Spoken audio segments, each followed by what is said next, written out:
Hi everybody. I've been told that my track guides tend to be helpful and that it might help some of you out if I walk through a few laps of mine here at Barber Motorsports Park and told you about the things I look for and the things I try to avoid when I'm running a lap here. My goal is not to get you to world record speed. That takes a lot of time, practice, effort, and really it's pretty difficult. My goal is to get you into the baseline setup and run within 2% of the pole position. If you can run a race at 102% of the week's pole position, you're going to get top fives in almost every field that you run in, and you're really going to rack up that I rating. So with that in mind, I'm going to show you 3 consecutive laps, a 142.6, a 42.7, and a 42.8. All 3 of those were inside that magic 2%, and they were top 25 at the time of this recording. Again, these are all on the baseline setup. I am using a Logitech G27 wheel and pedals. All aids and assists are turned off, and I'm using the H pattern shifter. I left foot brake. You will notice that I tend to hit 100% brake force for a brief instant when I apply the brakes, and that I tend to go throttle a little more early than a lot of other drivers. These are both personal idiosyncrasies, not really intended to be emulated unless you find you have a similar driving style. So Barber itself was designed primarily for the use of motorcycles, and as such it has some characteristics that are a little weird for cars. For instance, there's a few curves that end a little abruptly for cars, a little earlier than we'd expect. Your left front tire does a majority of the work around here, and so it really behooves you to take care of it during a race. If you work it too hard, you're going to find that you really don't have anything left by the end of a race. Some cars that's much more significant than others, but it is a rule of thumb here. When it's time to leave pit lane, I'm going to be looking at my relative screen the moment I'm out of my pit box, and I'm going to be trying to figure out where folks are. The pit lane exit ends very abruptly in the entrance to turn 2, which you can see right there. And if I've mistimed things with other cars, I'm likely to find myself in the gravel trap outside of turn 2. So because I'm a responsible driver, I'm going to make sure that I'm not affecting other people, and I'm going to do that by looking at that relative screen nice and early. So the way we're going to do this is I'm going to show you all 3 laps. The first one I'm going to pause at the approach to each corner, and I'm going to talk about the things to look through for the next segment of that corner. The second one will run full speed, and I will again mention the highlights for that corner, and the third one I will shut up and just let it be at full speed. Okay, here we are on our first flying lap on the approach to turn 1. So I'm going to brake about 1.2. It's a moderate to heavy braking zone, but it's very short. I'm going to turn in at about 0.8 or so, and I'm back to power as quickly as I can, still in 4th gear. If I can't get to power too quickly, it's not a real big deal if I have to roll the throttle. I want to stay off the curb on the left as much as possible, because it's really probably going to cause me to spin, go off the track, wreck into that outside wall. All of those are unhappy scenarios.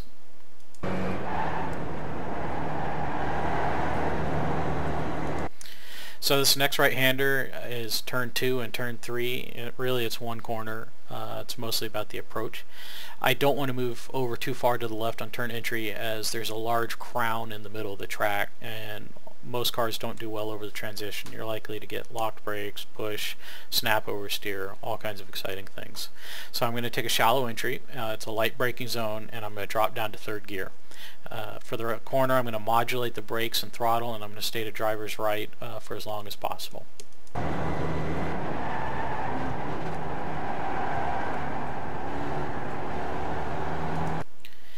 Now, when I see this curb right here on driver's right, I know that the corner is almost over, and I'm back to full power as quickly as possible.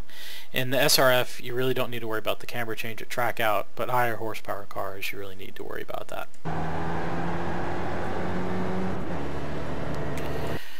Turn 4 is this blind kink. Try to stay tight with a late apex so you don't have to do all your turning halfway down the following straight.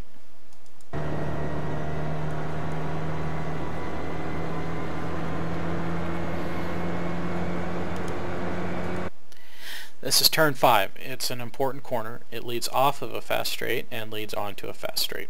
It's got the heaviest braking zone on the track. It's got 2 radiuses and 3 apex, but I'm really only going to worry about apexing off the first 2. I'm going to start my braking about 1.5 and I'm going to carry it down to that first apex, but I'm going to be trailing it off the whole way. Since I've turned in, my left front is unloaded and it's prone to locking, so I'm going to be aware of that. I'm tight to the curbing the whole way around, and at the second apex I'm feeding the power back as quickly as possible, but I want to avoid wheel spin.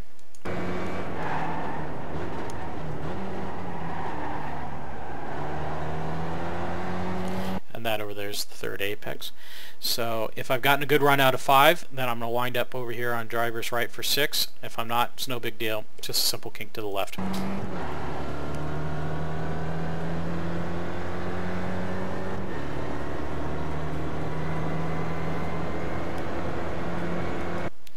Now we approach the 7, 8, 9 complex.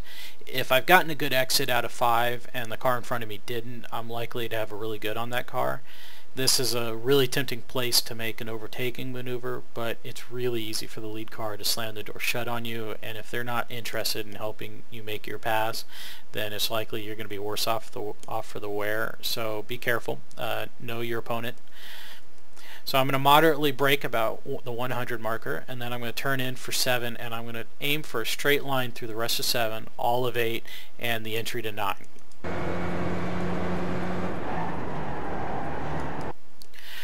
Alright, so notice I take a fair amount of the curb here. The curbs here at 7 and at 8, 10, 11, 12, and 13 are all very friendly to the SRF, and I can hit them pretty hard, as long as one side's not particularly loaded. Notice here that I get the car in a fairly neutral state before I get onto the curb.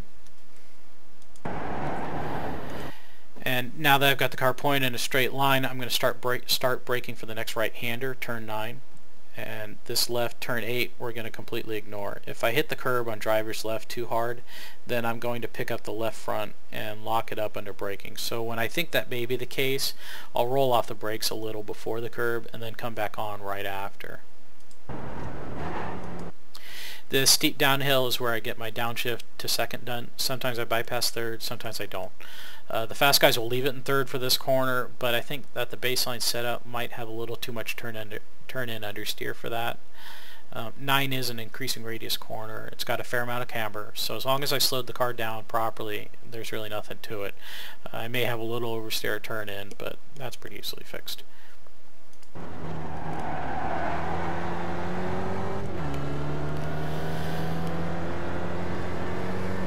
Up to 4th gear. Alright, turn 10 and turn 11. This is flat out. You do not lift off of the throttle. It is flat out. You do not lift off of the throttle. I've seen too many people lift here. There's absolutely no reason to do that in this car. Use the curbs on both sides. Note that when done correctly, the curb on the right pretty much ends while you're still on it. And you'll be flirting with a 1X. In this case, I happen to be clean.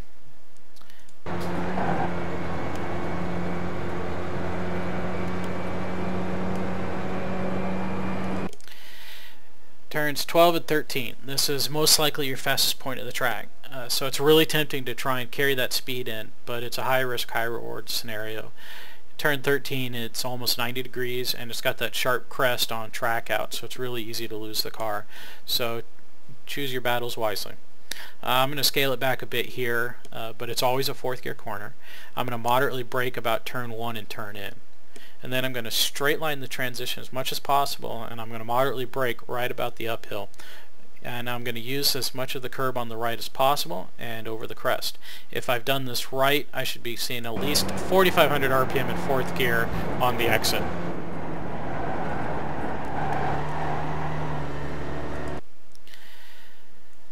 So I'm also very likely very far to the driver's left. If I drop a wheel or if I drop all 4, I'm really not going to worry about it. I'm not going to panic. I'm just going to keep the car in a straight line. I'm going to slow it down gradually, and I should be able to rejoin safely somewhere back in the wilderness in turns 14 and 15. So turn 14 itself, it should be flat out, but the baseline seems to really like to have the car slowed a little bit mildly, so I'm going to try and only lift, but some braking may be necessary. And then I'm going to keep turning until I have the car pointed to the right of the corner worker station on the outside of the track. Alright, there's that corner worker station directly in front of me. And once I've got it, the car to the inside of that corner worker station, I'm going to straighten out the wheel and I'm going to start slowing the car down. Like turn 2, I'm going to balance throttle and brake and steering inputs to try and get the car slowed down. And it's a mildly decreasing radius corner. And then right before the curbing, I'm going to drop down to 3rd. Unfortunately, all 3 of these laps I kind of screwed this corner up a little bit, which is pretty easy to do.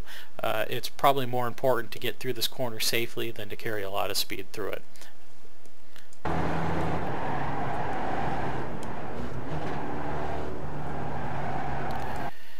So in this case, you'll see there's a spinning car around here, and that actually kind of distracted me a bit.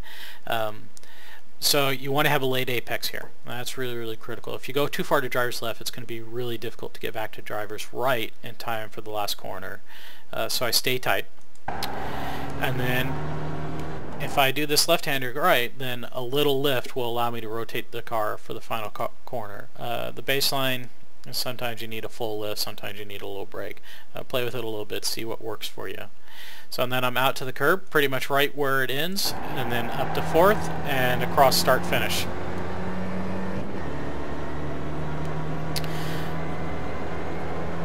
So again, turn 1, moderately brake about 1.2, we're going to turn in about 0.8. Stay to the right, shallow braking, shallow entry, light braking down to 3rd, stay to the right, have a big oversteer slide if you like, full power.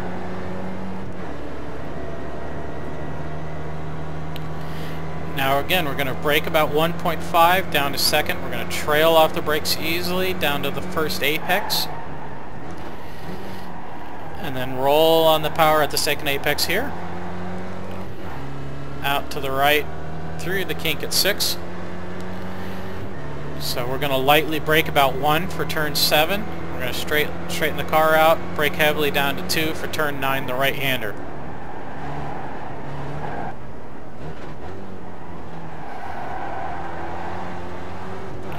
Up to 3rd. Thank car 17 for letting us by. Up to 4th, flat out through 10 and 11.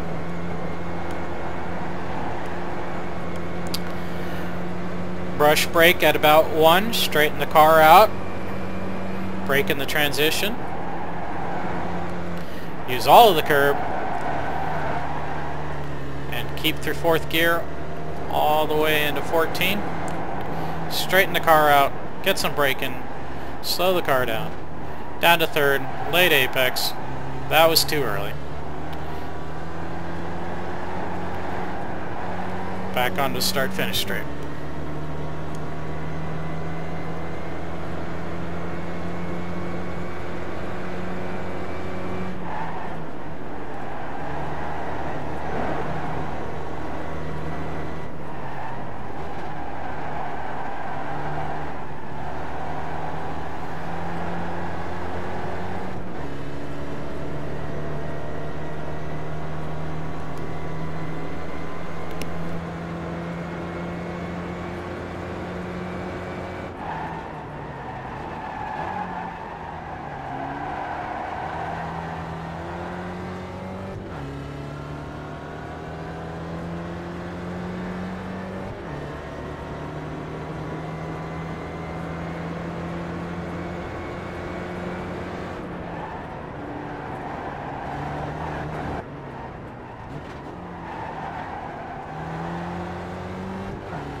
Alright, so there we go. That's 342 laps, all within 2% right now. You can see that and every single one was a little bit different in its approach and its mistakes, but still plenty of speed there, and this, if I could have kept this pace up for 15 laps, I would have had a pretty good finish in just about any field. So I hope this helps you out, and thanks for watching, guys.